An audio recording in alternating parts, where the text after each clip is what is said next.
Hey, hello, hello, hello, and welcome to this new edition of your favorite show on the internet, Guitar Chat. Guitar Chat's brought to you by Vegatrem, the best tremolo systems in the world. And if you're not subscribed, please do so because you're missing out. You're missing out. We are always sharing our love for this wonderful instrument, for the guitar, for the music in general. And we're all the time, working to bring you good news and certain conversations that we have with all our guests. And today is no different. Also, if you want to get VT1 or VT2 at a very nice discount, we're going to be sharing a discount code while we are broadcasting this show. So stay aware, okay, because it's going to be displayed here at the bottom side of the screen at any moment. So don't miss anything. Also, we talk about the new Vegatrem challenge. This last edition, we were lucky to have Laura Soya playing the riff for us. And now I'm going to say the name of the winner. The winner is Mr. Andres Hugueto. Andres Hugueto, congratulations, you've been the winner. So we're going to get a VT1 for you to enjoy on your guitar. Yeah, congratulations. The rest of you guys, please keep participating. Now I'm gonna introduce the new Vegatrem challenge. Okay, it's challenge time. This time we have the great Sergio Rivas playing a riff for us. Let's check it out.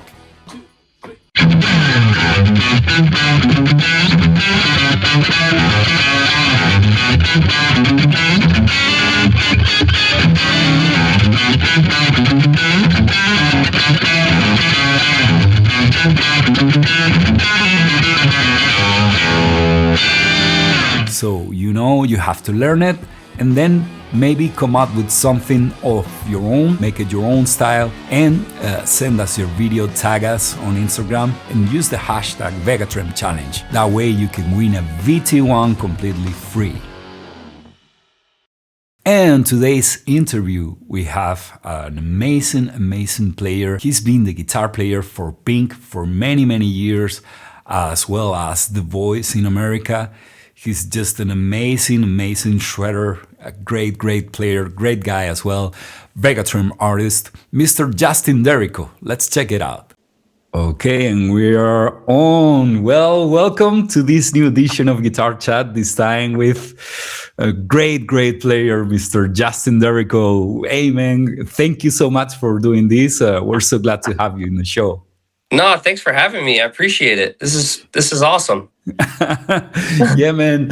I remember when I saw, of course, everybody knows you because you are the lead guitar player for Pink, but I remember when I first heard her and I saw, a blonde player, playing his ass off. And I was like, man, this is so cool. This is so cool because first of all, I like her, Yeah. Maybe it's not the kind of music that I normally gravitate towards, but I liked her from the get-go. And then when I saw you play with her, I liked her even more, because I was like, man, she has a real rocker playing guitar for her. So that's pretty cool, man.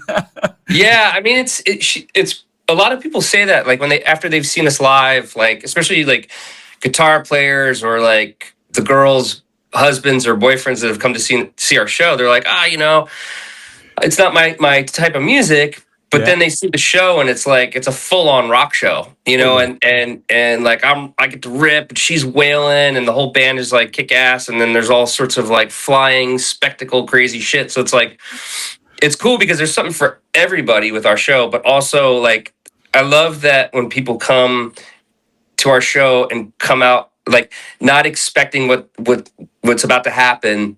And they come out like a fan. Actually, it's funny. It happened. My neighbor, like he's a total metalhead, and he loves like rock and roll. And I invited him to one of our shows, and the same thing. Like he came and saw the show, and came back was like, "Holy shit, I'm a fan!" Like that was the most insane shit I've ever seen. So I love that. I love that. That means we're doing our job.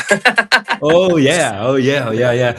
I mean, it's amazing because sometimes people that are working sidemen like yourself, Hmm. sometimes they don't get to enjoy the instrument that much, but I Yeah, think you have the freedom to, to play all the and shred and all that, and that's wonderful, right? absolutely, man. It's, like that's one of the great things about her is that, she lets us all be ourselves, and I think Uh-huh. that's part of the reason why it is so great, because we get to be ourselves. We're all enjoying we're all enjoying playing together and enjoying just kicking ass. You know what I mean? And so it's just it's a lot of fun, and it's very refreshing to not Okay. have to fit in the box. Yeah. It's like we treat it like Mozart. We learn the stuff verbatim, and then if it's not translating live and if it's not working, then we massage it a little bit to make it work, and we'll put our own flavors into what it is, and then it ends up coming out a better product live. Okay. Yeah. Um, Absolutely. Yeah, yeah, yeah. So tell me, how did you start involved with her? What was the process till it, your career led you there? If you can tell me a little bit. Yeah, I mean it's funny because it's kind of a long story, but you know, like the way people always ask me like how did you get here, and I always tell them, especially the people just starting out, and the industry's changed drastically since I started. Okay. I Mhm. mean I've been at this for almost 25 years at this point. Okay. And so, I mean, just in the past 10 years, the industry's changed a lot. But, Uh huh. but anyways, I always tell people one gig leads to another. Uh You huh. know, Yeah. even if you're in a club, you know, um, or if you're, playing arenas, whatever, people, you're out there and people see you, and Yeah. then people have an idea of what what you're capable of, what you do, and all that kind of stuff. Yeah. So the funny thing is like it's kind of a two-way situation. Like the way I got to audition for Pink, one was, a year prior to getting the audition, I went and auditioned for this TV show called Rockstar, Okay. and who they already had somebody, and so I auditioned for that, and that person was on the fence about signing the contracts and stuff because it was a binding thing back then. Okay. And so they wanted to have somebody ready to go in place in case this didn't happen. And Hmm. so I did the audition, and they had me learn all the songs and be ready. So I basically kind of got the gig, but I was on standby. And so Okay. I learned all the songs. Then, long story short, the other person signed the contract, and so I didn't have to do it. So I was out of it, and it's probably a good thing because I think I was scared shitless, to be doing something like that, especially back then, Yeah. because I was pretty young. And but anyways, so that didn't happen. But the people I met at the audition, which one being Paul Merkovich, a Okay. year later got he got he started being the musical director for Pink, and he called me up and asked me to come audition. Okay. Um, and at the same time, I was like, at that time I was playing with Robin Thicke, and we done a gig at the House of Blues in L.A. And one of the people from Pink's management, who was working there at the time, saw me playing, Hmm. and he put because he saw me at that gig, and he didn't know me.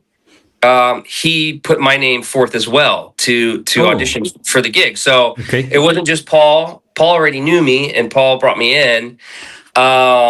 And yeah, and then I auditioned, and they hired me on the spot. It was pretty incredible because usually you do those auditions, and Yeah. auditions are the fucking worst, man. They're the worst, you know, and it's awkward. It's but anyways, I had a great audition, Uh huh. and there was maybe 10 or 15 other people there. I can't remember, but and some people I knew, some people I didn't, and they were all great players. Yeah. But we just sort of happened to hit it off, and they had me stick around, and then afterwards they were like, "Okay, we'll see you in a week for rehearsals, and then we'll see you in Budapest." Wow, right away, right? Right away. Yeah. They things were happening fast. So, Okay. anyways, um, but yeah, I mean, it was, and that was 20 years ago. Wow. Yeah. So, and you've become like a part of her identity as an artist. I think at least Yeah. I mean, live, right? You're when you're yeah. playing live. I mean, right? You're part of the act as well, right? Not just a hired Yes. gun, right? Yeah. I mean, the thing is like me and her, even back then, like when I auditioned, before I even played a note, it was a very amazing thing that happened. We just sort of, like I said, as soon as we shook hands, it was like, oh wow, we're gonna be friends Oh, for forever. It just hit me, at least, and I think it did her as well. But it just hit the both of us. Like, holy shit, you know, we're gonna be doing this for a long time together. I think, it just felt that way, and so there's just a special connection me and her have, man. She's like my sister. wonderful. Um, and yeah, and I love her to death, man. She's the greatest, and she's just also fucking insanely talented. It's insane Yeah. how good of a singer she is. It's crazy. Totally. She's great. She's amazing. And she can rock out, that's for sure, Yeah.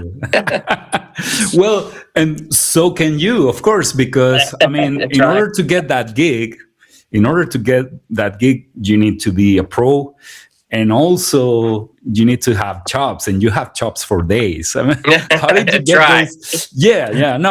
I've seen you, I'm man. still working on those chops, man. Well, we are all right. We're So, all working on, yeah, on our it's chops. one of those. It's funny. It's one of those things. It's just like a constant pursuit of just trying to get better. Exactly. I wish I could say I practice every day. I try to, Okay. but you know, I always try to carve out time every day, at least even just to pick up the guitar. But yeah, man, I'm just always working stuff, thinking of new ways of how to pick more efficiently. Yeah. New ideas, like transcribing stuff. It's just a plethora of getting stuff from friends. Um, it's a constant quest for knowledge.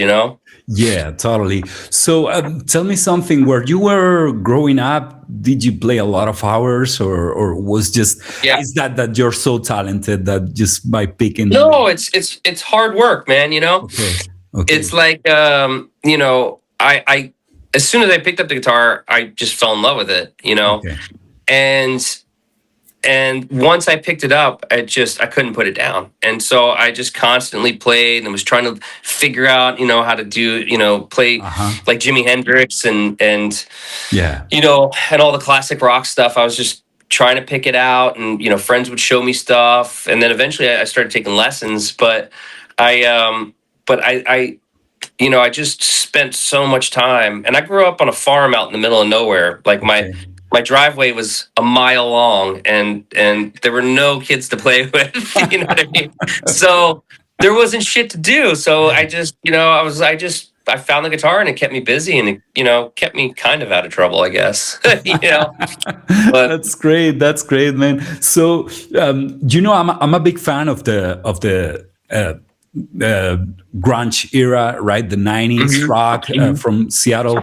And I read somewhere, I don't remember where, but I read somewhere that since over there, it's so rainy all the time and so gloomy, that's why people, started creating bands, because the weather was so bad that there was nothing yeah, in to do on the Seattle, streets, yeah. right, in Seattle. And Mhm. that's why, so maybe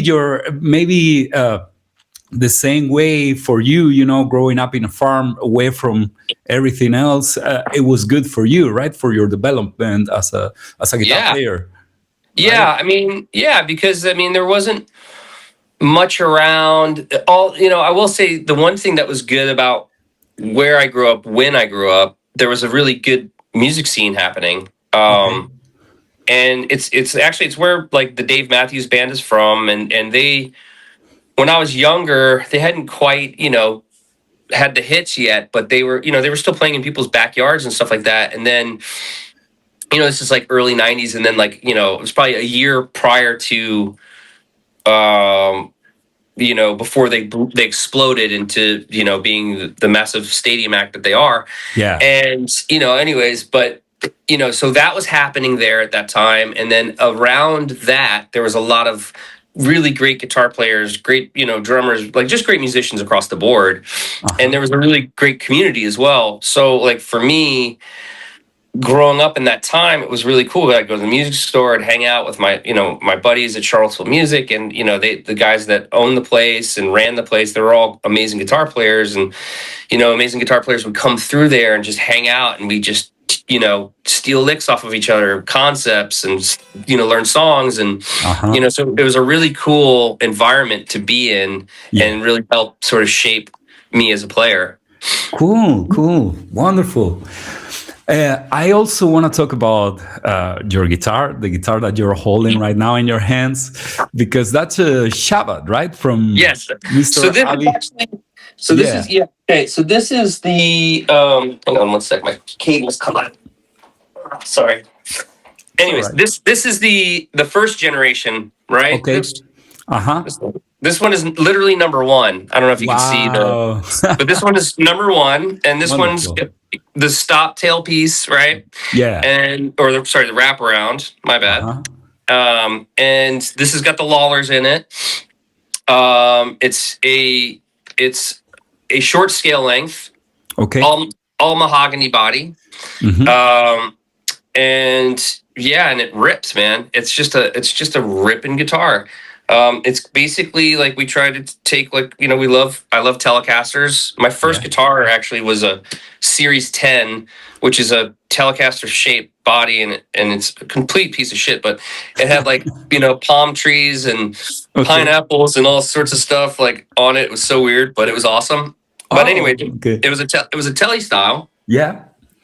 And I always, a lot of people know me for playing Les Pauls and stuff, and I was going to ask you if you were a Les Paul guy, because I've seen you many times with the Les Paul. Oh yeah, I'm a big time Les Paul guy. I growing up, I played, I had the Tele, and then I had Strats and stuff. And where I grew up, there was not, for whatever reason, there just wasn't a lot of Gibsons around. There weren't a lot of Les Pauls and stuff, and I always wanted one. Okay. And I could never afford one because they were so expensive too at the time. Yeah. And they still are, but it wasn't till I actually came out to LA and I was able to get my hands on one, and that's when I just fell in love with them. And it was really just at first too, it was a little it was kind of a little harder to play at first because the neck was a little bit bigger. Yeah. But I like the shorter scale length, and it took a minute to get comfortable on it, but just the way it sounded, especially like playing rock and roll, like you hit a big freaking power chord and it's just like holy shit, So anyway, I love Pauls and Tellies, and so that's this is my answer. This is me and Avi's, answer to that. Yeah. And so, but what I will show you is some things have evolved.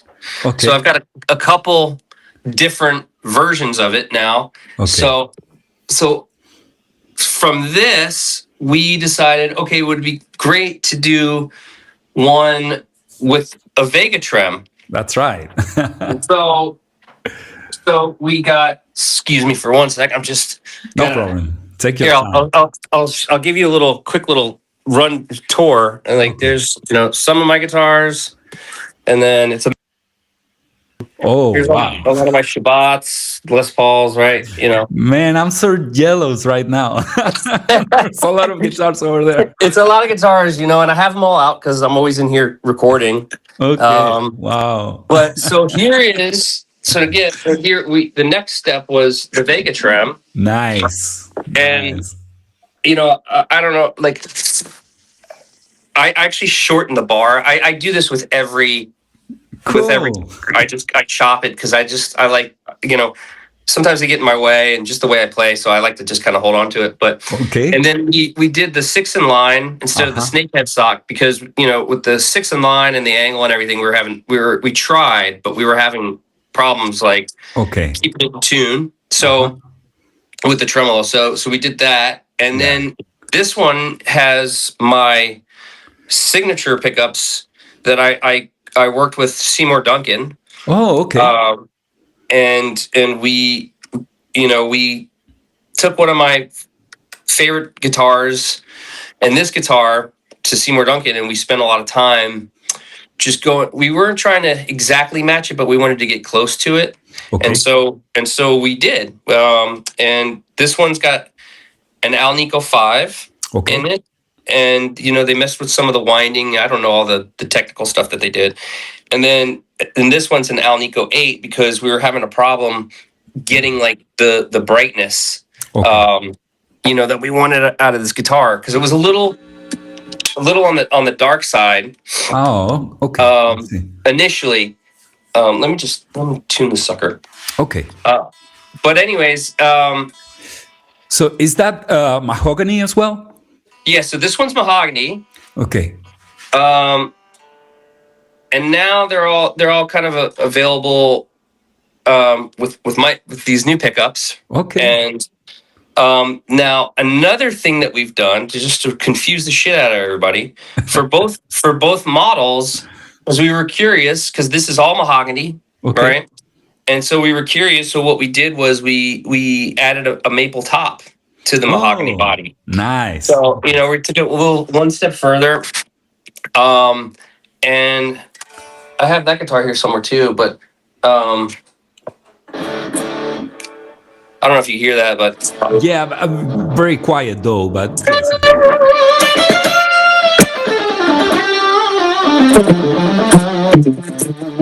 And got it a sounds little fuzz on there as well. But so cool. that's the bridge Okay. pickup.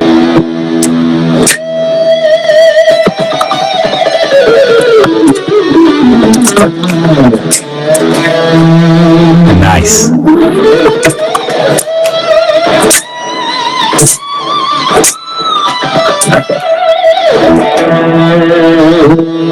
So that's the bridge, and then here's the neck.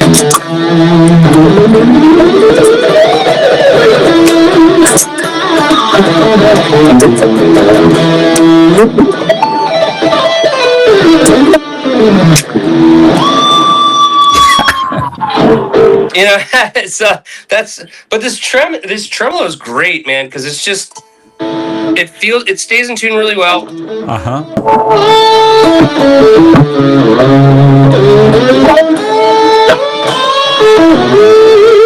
It's just it feels really good, and it stays in tune really nice. And Dweezil Zappa is the one that turned me onto it, because he had one on his guitar, and we Yes. bumped into each other at NAMM, and he was like, check this tremolo out. And I was playing, I was like, holy shit, this thing feels amazing. So I stole this from Dweezil. So thank you, Dweezil. Well, we need to thank Dweezil too, to put us in touch with you and to introduce the system to you. I mean, Dweezil's a great guy. He was probably the first like high profile artist that trusted us, So we will be always grateful to him, He's Yeah, amazing. no, He's such a badass, he's such Yeah. a monster player, man, and such a Yeah. nice guy. But Yeah. so then there's this one, but then I have my other my other Vegatrem with the Okay. maple top. That one's actually we're trying out. We swapped the pickups, Okay. and we're trying, because with the maple top, it almost got too bright. So Seymour Duncan sent me another bridge pickup. The neck pickup's great, but the bridge got a little too bright. Yes. So they sent me another one with a different magnet. So we're trying that one out to see if we need to switch up anything for the maple top, for at least the Vegatrem. But then the other one, I do have another one. Real quick, sorry. Okay. I've got it just so you can see what it sort of looks like. This is a gold top with the stop tail piece, but this one's got the maple Yeah. top, and you can kind of see it. Nice. Yeah. I can see it. That's wonderful. I think didn't you have that one at the NAMM show this last time? I did. Yeah. Okay. Actually, I had both of them there. And the funny thing is, I got so caught up and having so much fun playing these guitars, I forgot to actually play the maple top Vegatrem one. I played that the other one I just had, but Yeah, yeah. I just was having so much fun, and I forgot it was even sitting there just because we're just shredding in chaos. Yeah, I saw you. I saw you. I went by the Shabat booth, in one of your performances, and I saw you ripping it out. It was wonderful. It was great, man. I really really like your playing. You are such Thank a you, man. badass player. You know. I So really yeah, man. So are you very picky with the pickups? You try to match the balance between the front and the back pickup. I'm not so much that picky, to be honest. Like Okay. if something sounds off, then I'll kind of tweak it. But typically, everything sounds pretty good. And again, like the thing with the Seymour Duncan stuff came up, and it was like a really awesome opportunity to work with them. Mm-hmm. And and nothing against the Lawlers. The Lawlers and the other ones sound amazing. I love Yeah. and I still have them in those original guitars.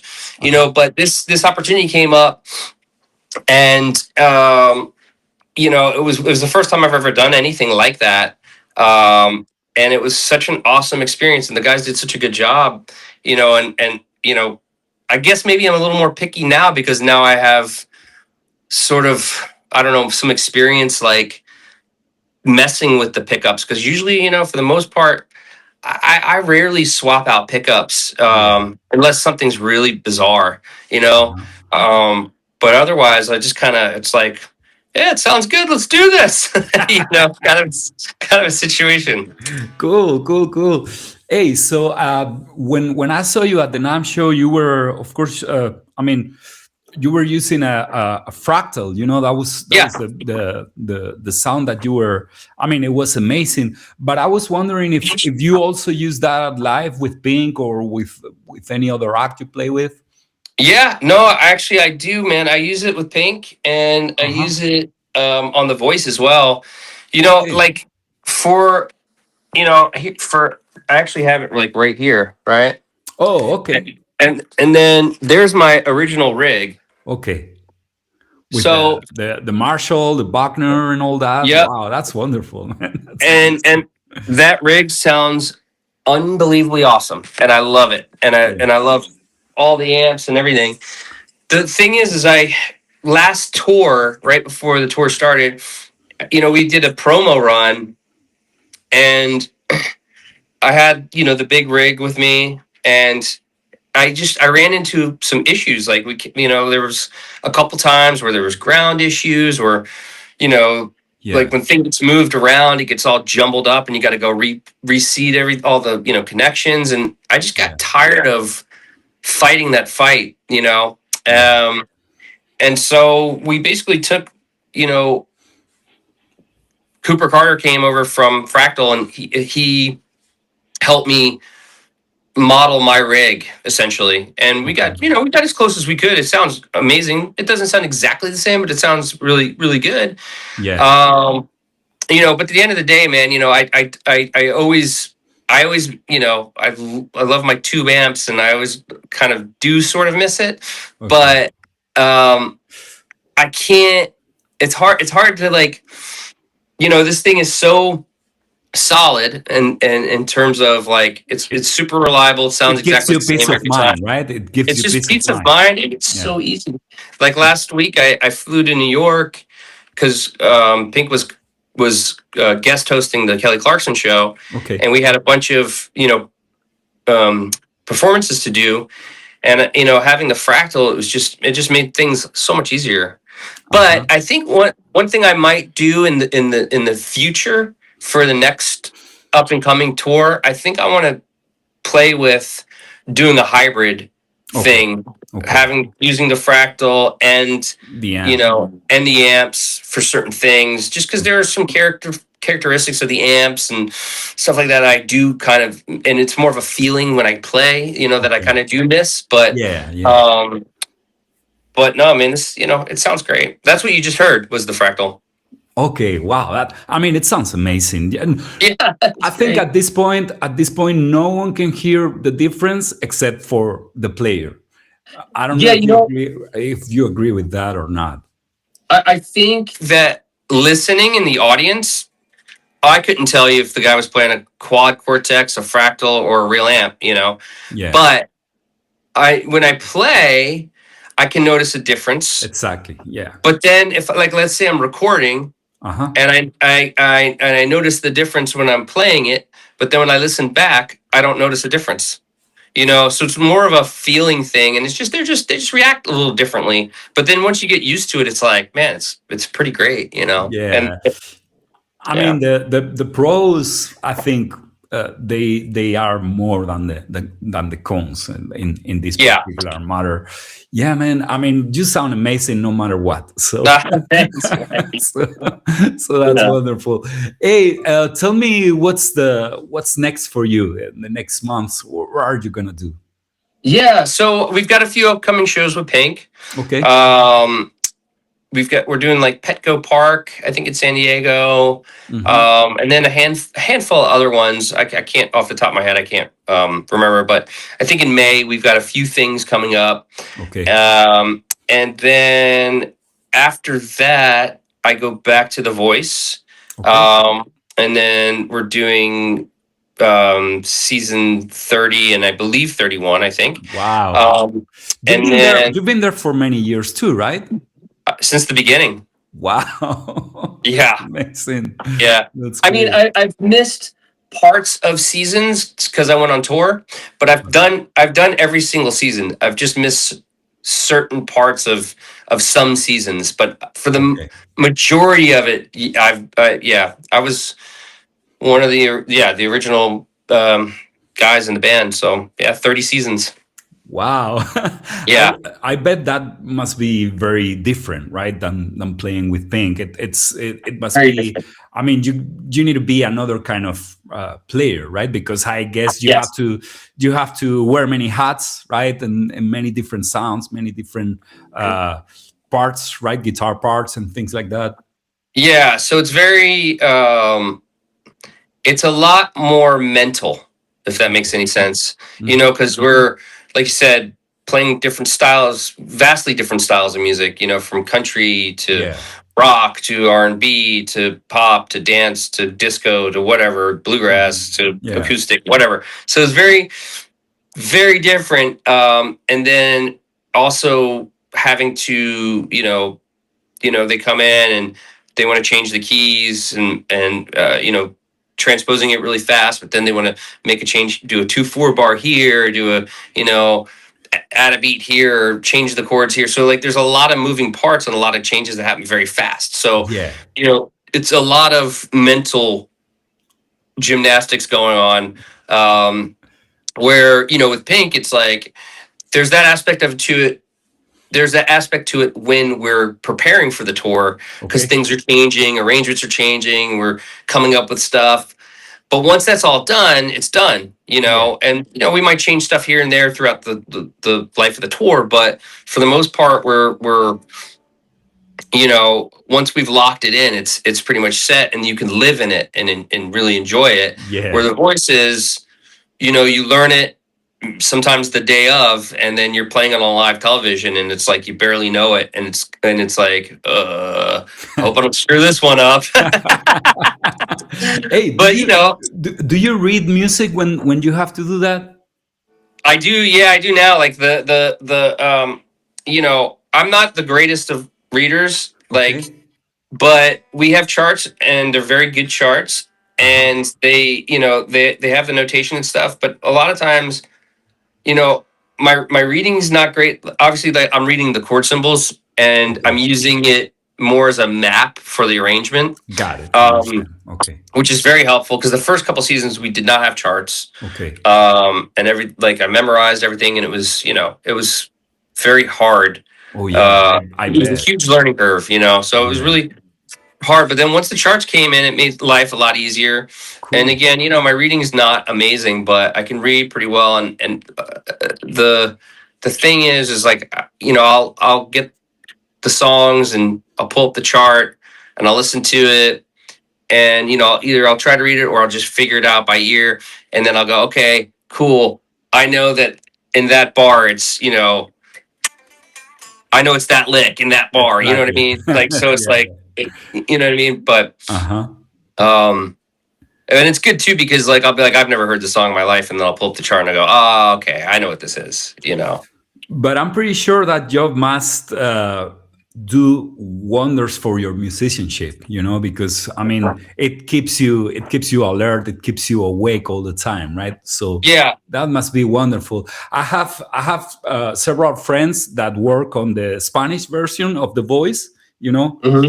and they tell me they have to learn like hundreds of songs a week, Yeah. like, and they're amazing, they're amazing musicians, all of them, Sure. Yeah. and sometimes I think, man, if I had to do that, I would struggle a lot, especially at the beginning, because that's it, you have to No, learn it's a lot of music every day, and I think it must be hard. yeah, and it's you're learning a lot, and you're learning a lot fast. Things are moving fast. Things are changing fast. So Yeah, it's like I said, it's just very mental, and it keeps keeps me super sharp. That's one of the reasons I really that I do. One of the things I do enjoy about it is it is challenging. It keeps my brain moving.